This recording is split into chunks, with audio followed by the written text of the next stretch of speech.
Hi everyone, here we've got ASUS ROG Phone 3 and let me share with you how to allow unknown sources on this device. So first of all, we have to enter the settings, and now let's tap on apps and notifications. Now let's tap on special app access, and here we have to find install unknown apps.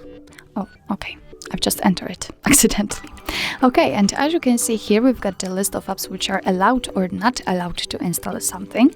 If you'd like to change it, for example, if you'd like to allow the Gmail to install some content, simply tap on it and tap on the switcher right here.